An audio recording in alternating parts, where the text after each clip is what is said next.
nhưng miền này ván nè po iPhone 13 mini iPhone 12 mini mà clear stock ai bong á anh ấy cứ poประเภทไอ้ván hiện stir บองปอนตักนี่แล้วจะมายัง detail เอาหมวยáมาขอบนี้มารอยเพลงใบจีกลางเส้นมาเส้นเส้นมีสแกนปัจจัยยังโน้ตđã tháp bạc មានថាមកខប់នេះគឺសវិថ្មបងប្អូនអ្នកគ្នាមកខប់នេះគឺសវិថ្មជាមួយខ្ញុំ check out នេះវាសវិថ្មហើយសម្រាប់បងប្អូនអ្នកគ្នាដែលចង់បាន storage ធំហើយចង់បានតម្លៃធំមកខប់នេះអាចមើលបានណាអានេះគឺអេក្រង់សិនម៉ាស៊ីនសិនមាន scan ប៉ុន្តែសវិថ្មបាទធ្លាប់ដូរថ្មមកគ្រាប់ដោយបញ្ជាក់នៅក្នុងវីដេអូនឹងអញ្ចឹងអាវ៉ាន់នេះខ្ញុំ clear stock ឯងអញ្ចឹងខ្ញុំគិតឲ្យធូរឯងនេះបាន 128G ទៀតខ្ញុំបញ្ជាក់អានេះ12 mini មិនមែន12ធម្មតាបាទអាទូចបាទមើលភាពមួយទៀតមួយដៃខ្ញុំគឺអានេះគឺទូចមែនតើត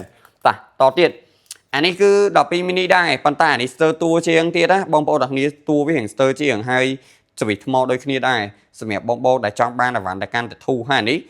64G ឯងអានេះ 128G អានេះគឺ 64 អញ្ចឹងអានេះគឺ storage តូចជាងហើយតួវាក៏រៀងស្ទើរដែរហើយអានេះបងប្អូនទាំងគ្នាសវិថ្មដូចគ្នាហើយតម្លៃខ្ញុំគិតឲ្យកាន់តែពិសេសជាងអានេះទៀតតម្លៃតែ100ជាងឯងមកមកគ្រាប់នេះ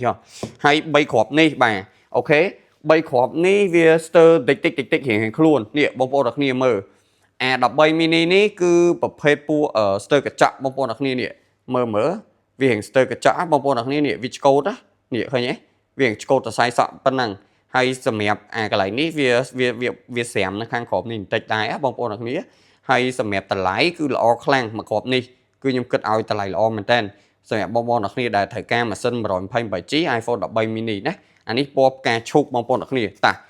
ទៀតអានេះគឺ iPhone 13 mini ស្ទើរតួខ្លាំងមែនតើអានេះខ្ញុំនៅដាក់ grade C ហើយសវិថ្មទៀតប៉ុន្តែអានេះតម្លៃកាន់តែល្អជាងអានេះទៀតហើយវាធូរមែនតើដោយបញ្ជាក់ប្រាប់បងប្អូនអញ្ចឹងអាវ៉ាន់នេះអាវ៉ាន់ខ្ញុំ clear stock ឯងអញ្ចឹងតម្លៃវាធូរប៉ុន្តែខ្ញុំបញ្ជាក់អាវ៉ាន់ខ្ញុំគឺសិតតែអេក្រង់សិនម៉ាស៊ីនសិនមាន scan តនាការល្អទាំងអស់គ្រាន់តែនេះវាសវិដូចខ្ញុំបញ្ជាក់ក្នុងវីដេអូនឹងអញ្ចឹងអានេះគឺសវិថ្មណាពីច្រើនអានេះគឺយើង clear stock ទេហើយនេះវិញពណ៌ស grade B បូកអានេះប្រវត្តិវារៀងគ្រាន់បើជាងគេជាងឯងបន្តិចគ្រាន់តែវាក៏ពិតខាងក្រោមនឹងបន្តិចប៉ុន្តែអានេះអត់ធ្លាប់សវិអីទេគឺអាវ៉ាន់សំណុំបាទសាច់កញ្ចក់អីគឺនៅស្អាតអញ្ចឹងសម្រាប់បងប្អូនអ្នកគ្នាដែលចង់បានរៀងគ្រាន់ជាងគេអានេះទៅបាទប្រវត្តិវាល្អជាងគេហើយអានេះ 128G ពណ៌សហ្នឹងអាវ៉ាន់ខ្ញុំ detail ច្បាស់អញ្ចឹងឯងបើសិនបងប្អូនអ្នកគ្នាត្រូវការរូបភាពបន្ថែមឬក៏វីដេអូបញ្ជាក់បន្ថែមអីអាចសួរតាមនឹងអញ្ចឹងណាអានេះខ្ញុំគិតឲ្យតម្លៃតែ100ជាងឯងពួកអានេះពួក12 mini បាទនេះ200ជាងណាអញ្ចឹងសម្រាប់បងប្អូនអ្នកគ្នាដែលត្រូវការអាវ៉ាន់ឬក៏សាកសួរព័ត៌មានអីអាចសួរបន្ថែមបានអរគុណ